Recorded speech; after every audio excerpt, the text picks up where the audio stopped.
Gracias por la invitación.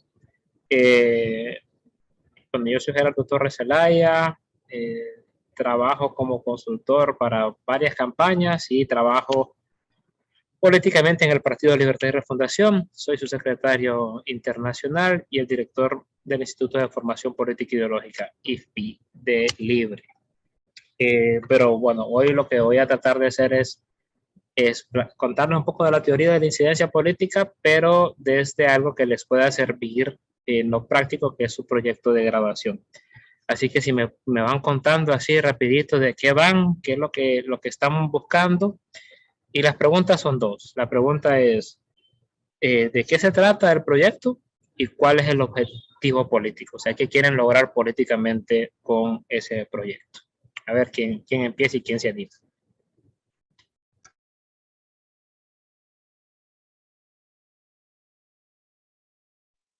Ahí Hola. está Ichel Ayes. Adelante, Ichel. Bueno, creo que Fabricio no está, pero bueno, Fabricio es de la Escuela de Arte Dramático, él es actor, profesor, y nosotros estamos haciendo una adaptación radiofónica de una obra que se llama Martina y los hombres pájaros, que trata el tema de migración desde la visión y el sentir de una niña cuyo padre migró al norte. Fue escrito por una mexicana y bueno, estamos haciendo la adaptación, ya realizamos, está en proceso de edición, ya hicimos grabación y sí quisiéramos como aprovechar a divulgarlo. El mensaje más, también cerramos un poco con unas cifras para dar el mensaje de que es un tema multicausal, que debe ser atendido desde las raíces, no solo con las atenciones que plantean pues desde el gobierno, ¿verdad? Y esas campañas de, uy, no migren. Entonces, eso sí quisiéramos tal vez ahí pues, una super oportunidad que usted nos haga sugerencias de cómo hacer el proceso de divulgación, a través de qué organizaciones también, y bueno, básicamente eso. Listo. Antes de continuar, ¿será que le damos un minutito a Celeste para que se despida propiamente? Perdón, Gerardo, que se nos desconectó y estábamos cerrando justamente su panel y retomamos lo nuestro acá. Celeste. Hola, lo siento. Que se me cayó el internet. Vean. No, ya decirles que muchas gracias por haberme escuchado, por compartir conmigo. Les dejo mi contacto por acá por el chat. También les dejé dos recursos, uno que es nuestro trifolio sobre ciberviolencia, sobre cómo denunciar la violencia, la ciberviolencia aquí en Honduras, cómo identificarla. Los casos nosotras las atendemos también en el CDM, acompañamos casos sobre ciberviolencia y pronto esperen nuestro boletín sobre ciberviolencia que va a salir a finales de octubre. Es nuestro primer boletín sobre esto. Y lo otro es que, bueno, también un último consejo de cierre es que siempre tengan en cuenta no gastar sus energías en las discusiones tanto en internet que tienen que ver con violencia. Traten de documentar, traten de denunciar, porque justamente entre más denuncias hayan y más alertas hayan sobre este problema, más va a tener la responsabilidad de la institucionalidad de responder y a nosotras de exigir que respondan. Así que siempre muchas utilicen comunicaciones seguras. Ser activista no es fácil, pero también depende de nosotros protegernos, autoproteger. Así que nada, muchas gracias y un placer estar con ustedes. Y gracias a vos. Y bueno, Gerardo, también gracias a vos que nos permitiste aquí este espacio. Volvemos con la discusión. Era plantear un poco los agentes de cambio, sus proyectos y por dónde Gerardo nos puede dar recomendaciones. Sí. Bueno, Isabel, no sé si ya terminó, si no, pues si ya terminó, a ver quién otra compañera o compañero quiere compartir qué están haciendo y cuál es el objetivo de ese proyecto. Adelante, Ichel. Bueno, si puedo hablar yo ahora sobre nuestro proyecto. Adelante, Mira, adelante. Somos un grupo de 7 personitas ahí. Decidimos hacer como un libro, ¿verdad? justamente con esa necesidad de escribir que a veces sentimos nosotros los jóvenes, porque a veces escribir es como una parte de liberación y algo que queremos hablar, ¿verdad? Bueno, fíjate que nosotros enfocamos diferentes temas en este libro. Se llama, bueno, es técnicamente son vistas desde juventudes, y los temas, enfocamos temas como homofobia, patriarcado, el odio que existe sobre la vida o sobre esta vida hegemónica. Hablamos también sobre los acuerdos de Escazú, se habla también sobre las luchas generacionales que han tenido nuestras ancestras. También podemos hablar de los cuerpos visto como un modo desechable. Tenemos diferentes enfoques, por así decirlo. Estamos hablando sobre diferente variedad, porque nuestra grupa es súper diversa. Esa es la caracterización de nosotras. Y nuestro enfoque es que las personas nos lean, ¿verdad? Que nos lean, que vean nuestros puntos de vista. Hablamos también sobre este bicentenario falso, este bicentenario fallido que nos han vendido, ¿verdad? Queremos que las personas nos lean y vean nuestros puntos de vista, que claramente son válidos, porque estamos hablando desde nuestra violencia, desde nuestras perspectivas, no nos estamos apropiando de ninguna lucha, estamos simplemente explicando cómo hemos sido víctimas de este sistema capitalista, de este sistema machista, patriarcal, hegemónico, de esas masculinidades tóxicas, de la iglesia, incluso de nuestra formación en los partidos políticos como es Libre. Entonces, de todo estamos hablando sinceramente, y lo que queremos es que nos lean y que por lo menos sirva para concientizar a la población de cómo nos están marginando, por así decirlo, porque sinceramente lo que están haciendo todas estas violencias es marginando nuestra existencia, queriéndonos que nos vayamos de este mundo, tratando de que nuestra voz no esté escuchada, y justamente con ese libro nace con esa intención, ¿verdad? De que seamos nosotros y nosotros quien tomamos incidencia política ante la vida, porque yo siempre he dicho que existir es resistir ante este mundo tan grande, y lo que queremos es que nos lean y que creemos un punto de discusión en estos temas ustedes, y que tratemos de desconstruir algo negativo para construir algo positivo. Solamente. Gracias, Marvin. Adelante, Carlos Fiallos. Bueno, nosotros el proyecto que estamos haciendo es haciendo podcast, entrevistando a las compas que están luchando con las trabajadoras domésticas y de derechos humanos. Pues el fin primordial, como lo político, es que visibilizar su lucha y la violencia que ejercen contra ellas, y también que bueno, en caso de las trabajadoras domésticas, que se les respeten más sus derechos, hacer conocer como políticamente cómo se violentan sus derechos, y han sido violentados a través del tiempo, cómo no son remuneradas adecuadamente por el trabajo que hacen, más en cambio la gran mayoría de la población hace caso omiso a ello, y pues acompañarlas en este proceso, visibilizando su lucha.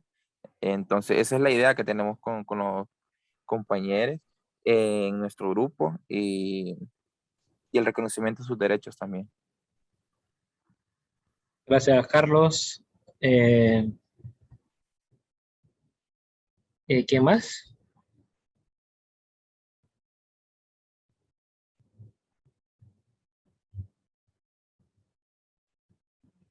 Hola. Queda un grupo. Vamos a ver. ¿Quiénes quedan? El grupo de Cristian Gómez.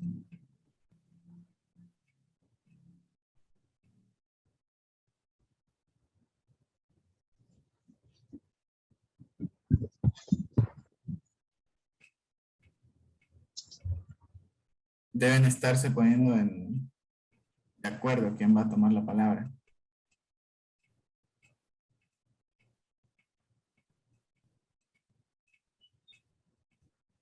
Si no, yo creo que podemos avanzar con estos tres y luego esperamos a Después ver. lo vamos a platicar con el grupo que haga falta. Entonces, bueno, aquí hice una pequeña instalación yo para tener una pizarra.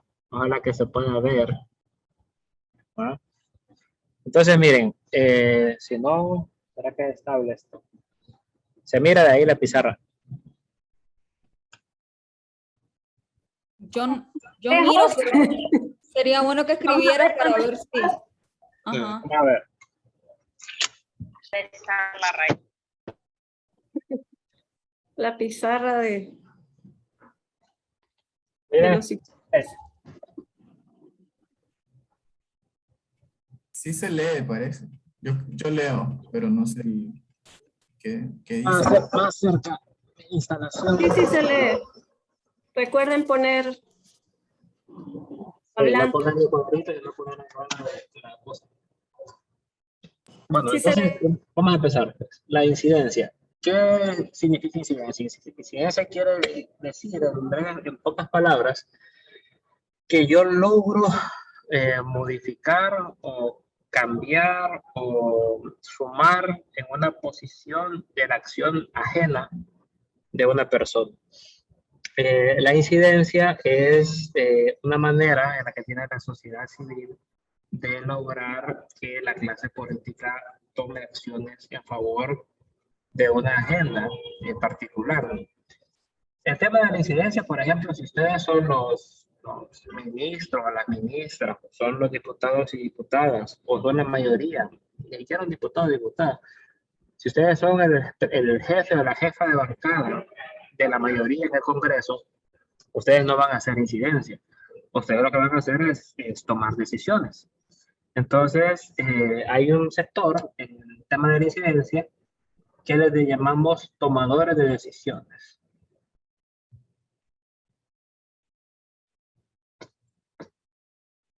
Cuando ustedes hablan de la gente, ustedes quieren que la gente vote por un candidato o una candidata, o ustedes quieren que la gente deje de botar basura en la calle, o que la gente no contamine, o que la gente cuide las cuencas hídricas, o que los niños y las niñas no reproduzcan temas como el bullying, o que la población cambie un poco sus condiciones machistas, homofóbicas, racistas. Eso no se llama incidencia, ¿verdad? Eso es una campaña de conciencia, digamos. Le dicen concientización, pero es conciencia.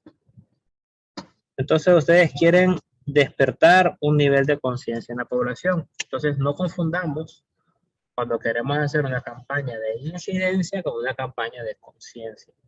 Porque la campaña de conciencia es hacia la población.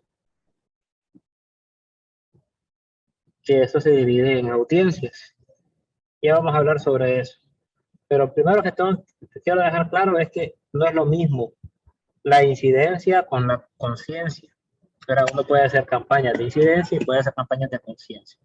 Por ejemplo, si en el tema de migración, digamos, queremos que la población migrante sepa sobre su derecho a la migración y sepa sobre cómo puede hacer para solicitar asilo en Estados Unidos, o cómo puede hacer para protegerse de agresiones, ya sea de grupos racistas, o cómo puede conseguir trabajo, pues. Y cuál es la mejor manera para mandar una remesa, y cuál es la mejor manera para usar una remesa. Eso va más por el tema de conciencia y de la información, ¿verdad? Y esto se puede hacer una campaña dirigida hacia la población. Cuando queremos incidencia, es que queremos que haya un cambio en los tomadores de decisiones. O sea, queremos que haya un cambio político, un cambio en la política de las cosas. Y entonces hay que decidir en los proyectos qué parte de lo que estamos haciendo es conciencia y qué parte de lo que estamos haciendo es incidencia. Porque la incidencia es fregada, porque la incidencia no solamente viene con el tema de la información y con el tema de las cosas que son útiles, sino las cosas que son útiles para la labor política de la incidencia. O sea, la incidencia tiene que tomar en cuenta el interés político. Yo quiero que el Partido Nacional apruebe en el Congreso una ley antidiscriminación que los grupos LGTBI presentaron hace 2 años. Entonces yo quiero que los diputados y diputadas del Partido Nacional aprueben una ley sobre la antidiscriminación. Yo no los puedo, por más información que yo les dé, por más datos reales, por más, yo no voy a lograr que ellos cambien su conciencia. ¿verdad? Porque lo que los tiene aquí no es un tema solamente de conciencia, sino que es un tema de interés político. Entonces, ¿qué tengo que hacer yo para generar una campaña de incidencia? Medir cuáles son sus intereses. Por ejemplo, si yo le digo a la bancada del Partido Nacional hoy, ahorita, ya, que tenemos encuestas que demuestran que el 90% de la población de Honduras está a favor de la ley antidiscriminación, le va a dar igual las iglesias evangélicas, le va a dar igual la iglesia católica y van a ir a aprobar todas las leyes que ocupan para conseguir votos para mantenerse como tomadores de decisión.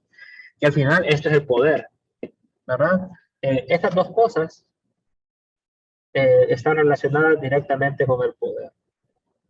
Si hay un cambio cultural, si hay un cambio en las audiencias, si hay un cambio en la acción, si hay un cambio en la voluntad de la ciudadanía, eso significa poder. Y si hay un cambio en las personas que toman decisiones, eso significa poder. Cuando un candidato o candidata se lanza a ser alcalde o a ser presidente o presidenta de la República o a ser diputado o diputada, lo que está lanzándose es para volverse un tomador o una tomadora de decisión. Eso es lo que está haciendo. Obviamente viene el salario, viene el nombre, viene el prestigio, viene las otras cosas que trae el poder, viene la plata, viene la estabilidad económica y lo que ustedes quieran, pero al final lo importante es quién toma la decisión. Por eso es que hoy estamos en una campaña política para el 28 de noviembre. ¿Qué es lo que estamos pegando los partidos políticos? Es qué partido va a tener una cuota más grande para tomar decisiones. Y para lograr eso, ¿qué queremos? Tenemos que lograr que esta población vote por nosotros. Entonces, si ustedes se fijan, en una campaña con objetivos políticos, con finalidades políticas, uno siempre está entre las dos, entre la conciencia y la incidencia, entre el tema de tomar decisiones y en el tema del comportamiento y la asistencia con la población en las audiencias. Entonces, en el tema de migración, si lo que queremos es que haya un cambio en la política, entonces hablamos con las personas responsables. Pueden ser diputados, pueden ser cónsules, puede ser la Cancillería, puede ser el Poder Ejecutivo. Entre más claro tengamos nosotras y nosotros quiénes son los que toman la decisión que queremos, más clara es la campaña de incidencia que podemos hacer. Porque yo puedo cometer el error de estar haciendo una campaña para el Ejecutivo cuando esa decisión la toma el Congreso y el Legislativo.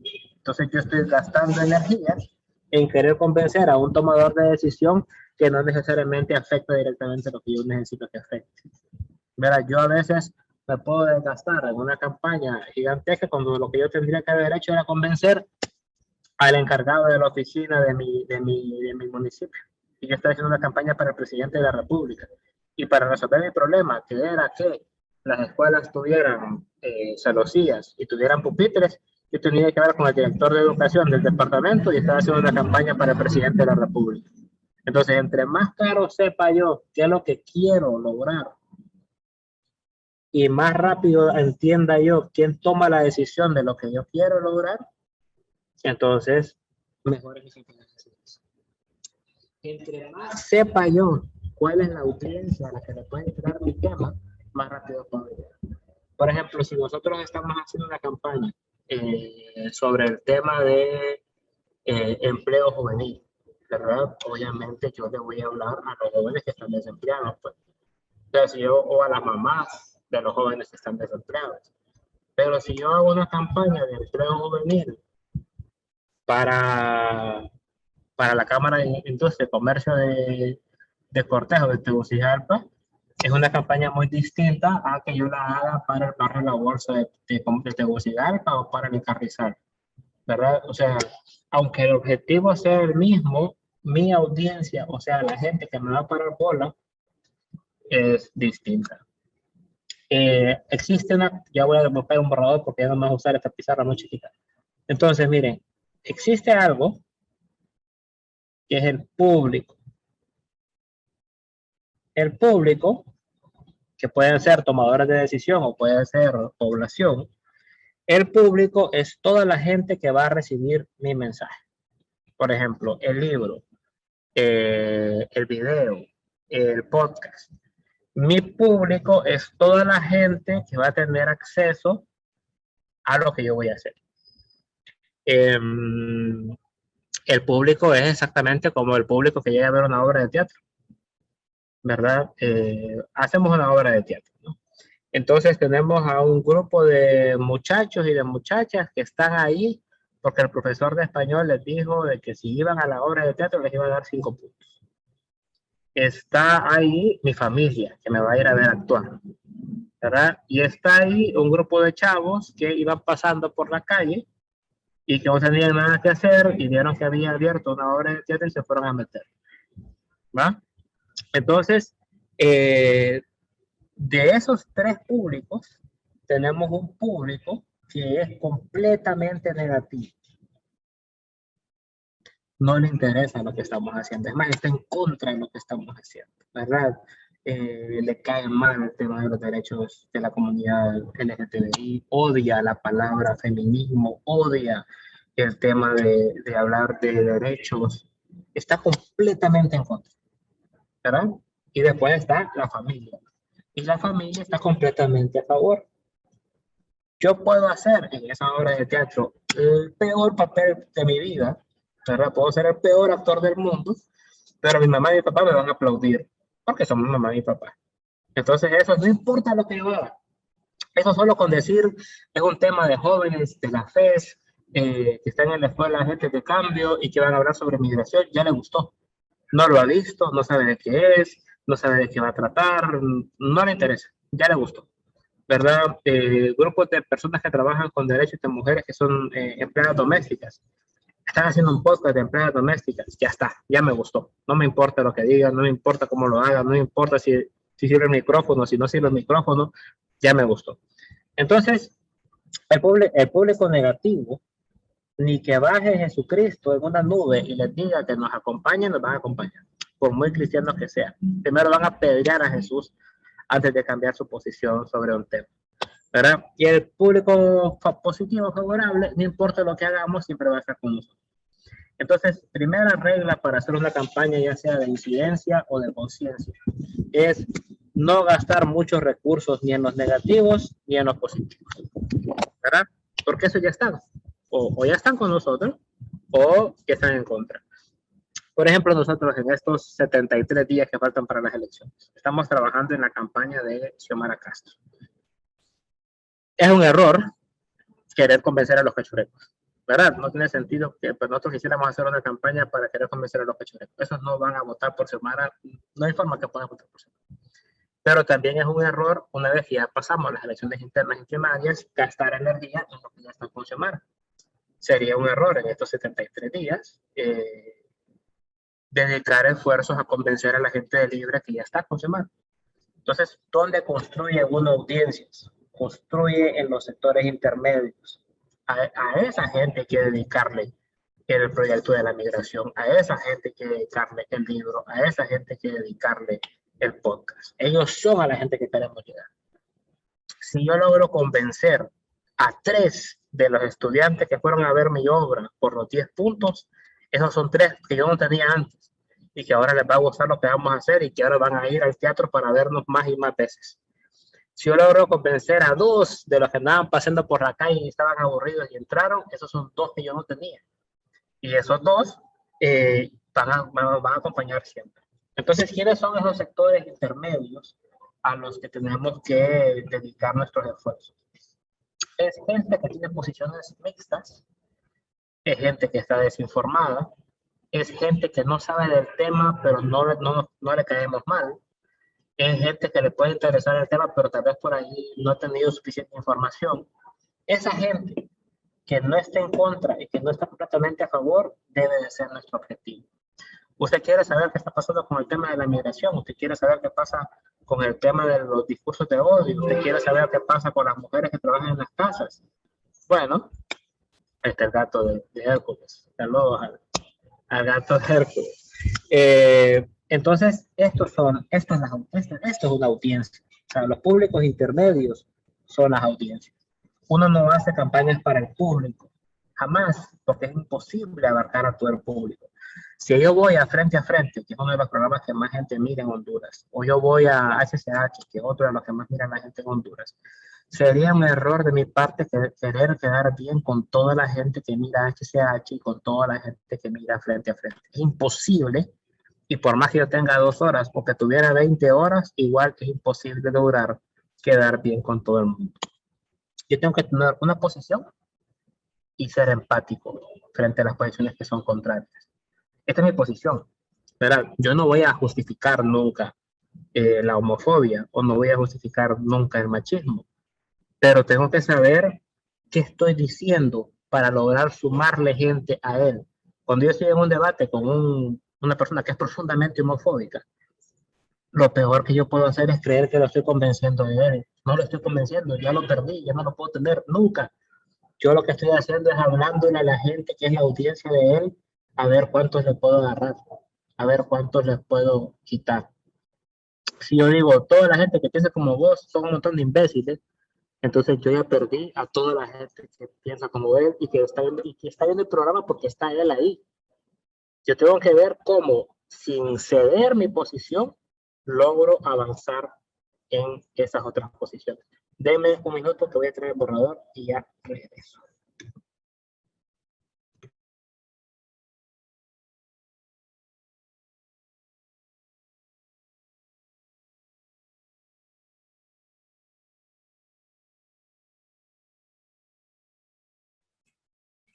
Siguen por ahí. Sí, y vimos tu gatito, enséñalo. Sí, vos. Bien, entonces Sí, Luis, enseña a tu gatito. ya se fue. Yo no puedo traerla. Siempre ¿Cómo se aquí llama? Niñi, porque no estudia ni trabaja, pero es el lenguaje de gato. ¿Cuántos años tiene? 1, es hija de la pandemia. Ay, un día hay que presentar los gatitos. Ahí está Gerardo ya. A borrar aquí.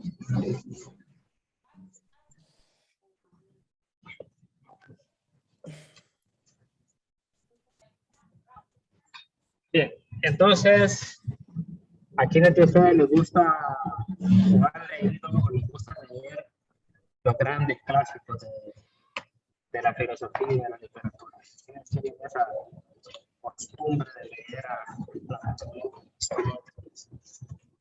los más cercanos, para que no son tantos cientos de años de diferencia? Hay un libro, que además que es bien barato, que lo venden en la librería. En todas las librerías del mundo pueden encontrar ese libro.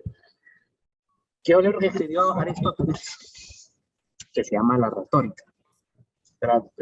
Todo el mundo habla de la retórica y todo el mundo dice, es que le falta retórica, o es que es un buen orador porque tiene buena retórica. Bueno, la retórica, que es un libro que les recomiendo que lean, plantea una cosa que es bien sencilla, que es que un discurso tiene 3 componentes. Esto Aristóteles le llama ego, a esto le llama patos y a esto le llama logos. Entonces, Aristóteles plantea que tiene que tener un discurso que dice yo, la idea y el sentido.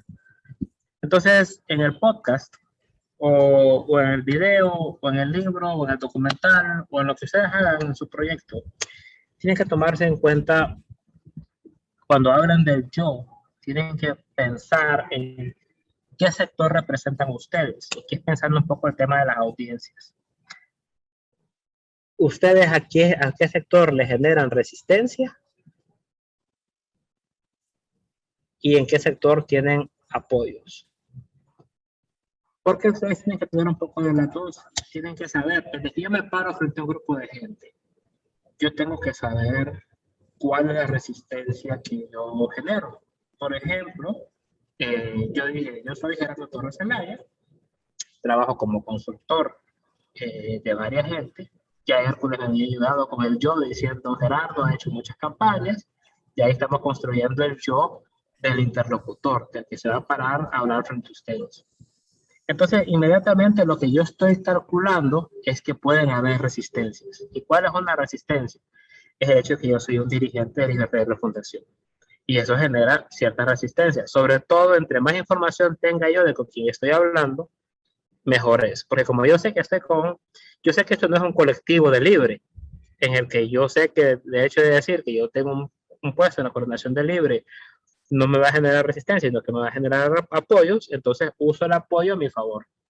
Pero como yo sé que aquí puede haber gente que no esté en Libertad de Refundación y que incluso pueda hacer crítica a libre, yo lo trato de poner inmediatamente al frente. Yo tengo este cargo, ¿verdad? Para no dejar como la sombra de que no dije algo que ya lo están pensando. Entonces las resistencias, hay resistencias que son altamente informadas o altamente desinformadas. Una resistencia altamente informada es que yo genero resistencia porque hay algo que ustedes saben que hace que genere una resistencia sobre ustedes. Y hay otras resistencias que son altamente desinformadas, que es algo que ustedes no saben, pero que hay algo en mí que les genera resistencia. Entonces hay que saber que uno siempre genera algún tipo de resistencia frente a la gente. Y no me refiero a la resistencia popular, me refiero a que yo miro a alguien y yo digo, no sé, hay algo ahí que no me termina de enganchar. En cambio, hay otra gente con la que ustedes van a hacer clic inmediatamente. Yo he estado en debates, por ejemplo, en la que yo conozco a una persona del Partido Nacional, hombre o mujer, y yo desde que le conozco antes de entrar al set, yo me doy cuenta que si no fuera por temas políticos podríamos ser hasta amigos, ¿verdad? Si no fuera porque él cree que la forma de económica es que el que tiene dinero hay que cuidar al que tiene dinero, el que es pobre, pues por esto porque es pobre. Si no fuera por problemas ideológicos, su forma de ser y mi forma de ser pudimos haber sido hasta amigos. Entonces este es el problema. Cuando alguien me genera mucho apoyo, yo tengo que saber que si yo me dejo, como decimos en buen hondureño, engatusar, yo voy a perder fuerza en mi idea, que es el siguiente punto. Entonces yo tengo que saber medir los apoyos y las resistencias que genera el interlocutor. Cuando ustedes hagan un video, ¿a quién le están hablando? ¿Quién es el yo?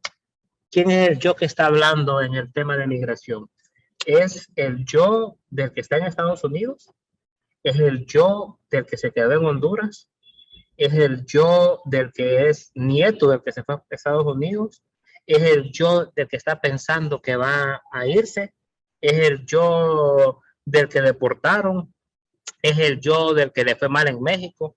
¿Es el cuál yo? Y si son varios capítulos, cada capítulo tiene un yo. O sea, tiene una voz que es el interlocutor. Porque el yo es con el que hacemos clic o el que le decimos así. ¿Verdad? Ese es el yo. El yo es el que nos engancha o es el que le decimos momento. Si nos engancha, hay que ver cómo utilizamos eso. Si le das así, hay que ver cómo disminuimos esas resistencias para que el mensaje pueda ir. Entonces, lo primero que tienen que pensar ustedes es en el yo. Y tienen que decir, si voy a hacer varios capítulos, por ejemplo, en el podcast, cuál es el yo que estoy colocando. Y aquí vamos a regresar al segundo grado. Una oración se compone por sujeto, verbo y predicado. Y como estamos hablando en español, porque no sé cómo será en otro idioma, en español funciona así: sujeto, verbo, predicado. ¿Quién hizo qué? ¿Verdad? Este es un podcast, ese es el sujeto. Que busca dar a conocer, ese es el verbo, busca dar a conocer la vida cotidiana de las empleadas domésticas de Honduras. Ese es el predicado. ¿Verdad? Si ustedes dicen la vida de las empleadas domésticas, lo que pasan, lo que sufren, eso es lo que busca este podcast, que así le encanta a alguna gente hablar, porque cree que se escuchan muy interesantes, pues puede ser que se escuchen muy interesantes para algunas audiencias, pero para la generalidad están generando un mensaje confuso. Y vuelvo otra vez al tema de Xiomara, para que vean cómo esto se aplica en un discurso de verdad. Esta mujer que les habla, o sea, yo voy a ser la próxima presidenta de Honduras, ¿verdad? El Partido Libre, sujeto, es el defensor y es el constructor, verbo, de la definitiva independencia, predicado. Entre más ustedes se apeguen a la lógica del sujeto, verbo, predicado, o sea, el yo y la idea en ese orden, más claridad van a tener ustedes para expresar lo que quieren decir. ¿verdad? Después de que ustedes hacen la oración inicial, el quién hizo qué o quién hace qué, sujeto del predicado, ustedes ya dejaron claro quién es el yo y entonces ya van a poder desarrollar. Ese es el yo.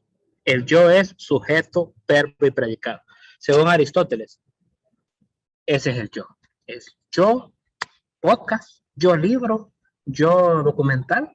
Este es un libro que está buscando darle voz a esos sectores que los sectores políticos han mantenido excluidos.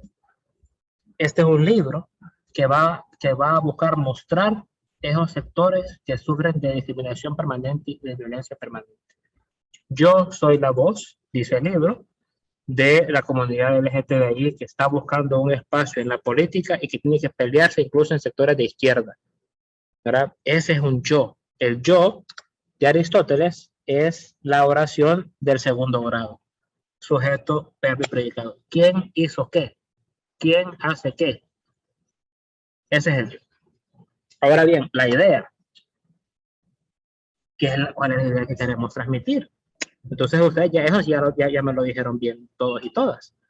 Queremos hablar sobre el tema de la migración, queremos hablar sobre la relación de los migrantes, queremos tocar el tema de lo que está pasando en el país, queremos darle otra mirada a esos enfoques.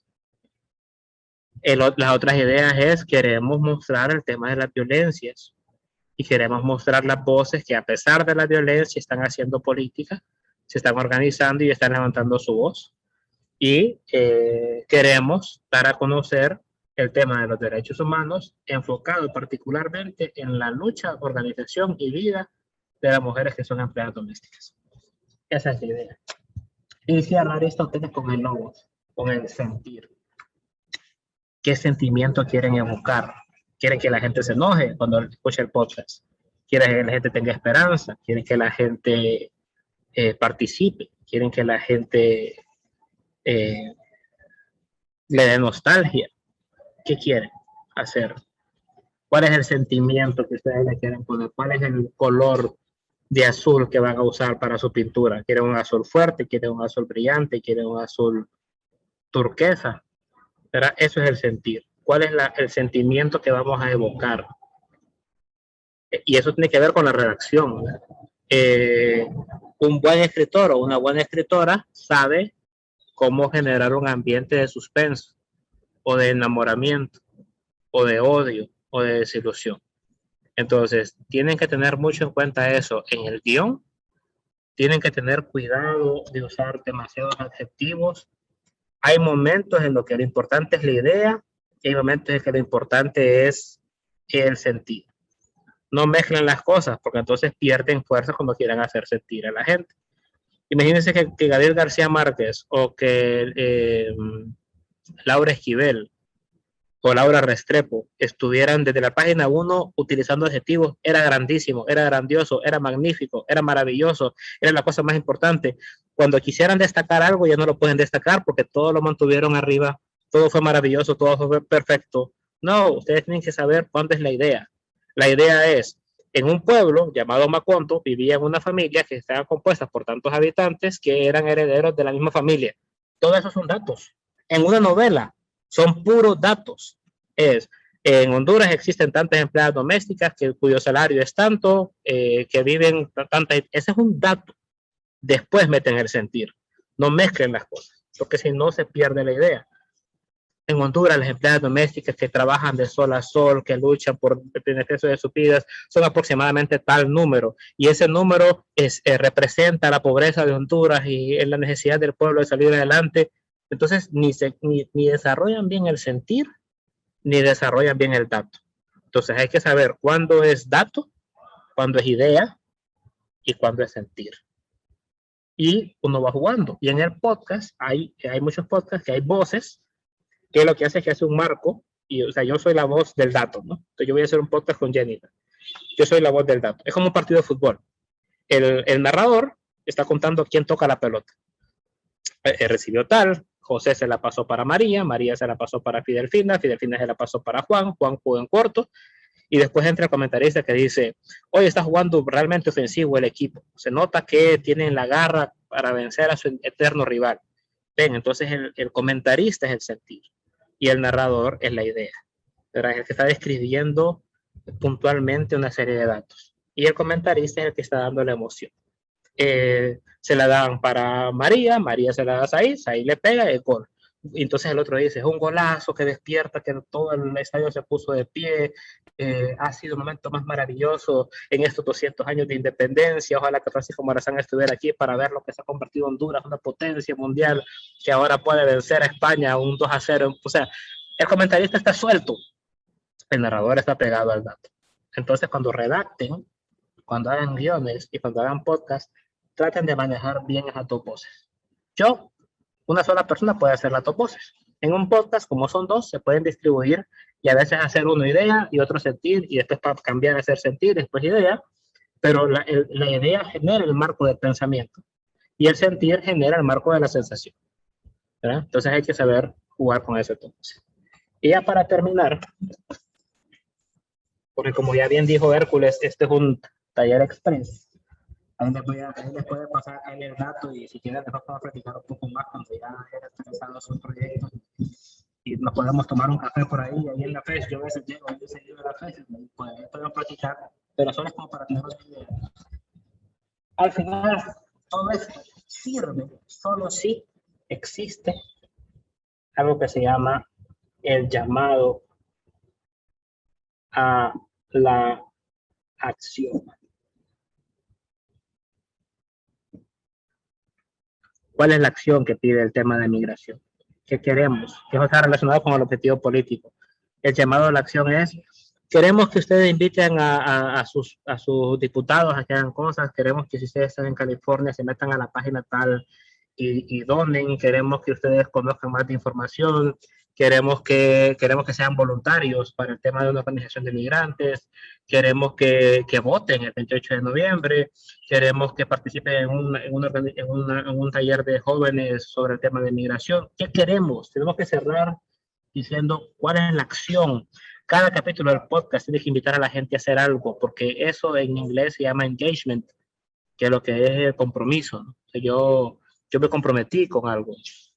Entonces, eso quiere decir que yo terminé de cerrar la unidad entre la idea y la acción. Si a mí me dice Ricardo, me dice Jennifer, o me dice Ana Verónica, bueno, muchas gracias por participar en aquí viendo el programa, dale a suscribirse, le dice, a YouTube. Métete a la página tal, participamos en esto, nos vemos el martes en el evento de no sé qué, nos vemos esa acción. Si yo hago la acción que el interlocutor me dijo que hiciera, yo terminé de hacer clic. Y si yo hago la acción, esa acción que yo hago hace que todas las ideas que me pasaron a mí tengan más fuerza. Y es tan sencillo como utilizar un hashtag, es tan sencillo como como entrar a una página, es tan sencillo como darle retweet a algo, como darle subscribe a un canal. Esa acción de posterior a la idea hace que todas las ideas que consumí entren con más fuerza. Entonces ustedes tienen que cerrar con el libro, con lo que hagan, con esas cosas, con un llamado a la acción. Con el tema y cierro con esto, con el tema de la migración, sería bueno que ustedes plantearan esas vidas paralelas, ¿verdad? Que por ejemplo, mi mamá se fue para Estados Unidos, mi hermano se fue para Estados Unidos. Ambos vivimos una vida paralela, en la que la interconexión es abstracta, es una llamada por teléfono, es un Zoom, es por WhatsApp. Vivimos la vida juntos y juntas porque todos los días nos preguntamos qué está pasando, pero el contexto de ella o de él y el mío son muy distintos. Y la gente que vive en familias migrantes vive en esa vida paralela. Pero, yo espero que ella entienda mi contexto y ella espera que yo entienda el de ella, ¿verdad? Eso puede generar empatía y eso es más allá que estar diciendo a la gente no se vaya, no se vaya, no se vaya, porque la sensación del miedo ya vimos que no funcionó en el tema de la migración. Entonces hay que buscar otro tipo de sensaciones para ver cómo podemos generar acciones en el tema migratorio. Con el tema de la violencia, hay gente que justifica su violencia. Hay gente que justifica su violencia y su homofobia por un tema de respeto de los valores. Hay que desmontar esos valores y hay que mostrarle a la gente que lo que está haciendo es justificando una violencia. ¿verdad? Que si la ejercieran en contra de sí mismo, no hubiera justificación posible ni aceptable. Y con el tema del podcast, es interesante ver cómo podemos mostrar a estas mujeres como trabajadoras, ¿verdad? Pero no con el término de la trabajadora doméstica, que era casi como una persona adoptada por la casa, ¿no? Que es un tema muy colonial además. Yo le di la educación, dice la gente, yo la recibí en la casa, por mí es que vive en Tegucigalpa. No, no es cierto, no es un apadrinazgo, no es una esclavitud, no es un favor, es un trabajo que debe de tener derechos, que debe de tener horarios, que debe de tener un respeto a la dignidad de la persona. ¿Verdad? El trabajo que ella está haciendo es un trabajo que, al igual que yo ahorita aquí dando una charla, tiene un valor, tiene un respaldo, tiene una necesidad, tiene un contexto. Entonces hay que botar ese mito de que el trabajo doméstico es casi una adopción a que es un trabajo y que como un trabajo genera riquezas y como se genera riquezas tiene derecho a disfrutarlas. Entonces, por ahí me quedo.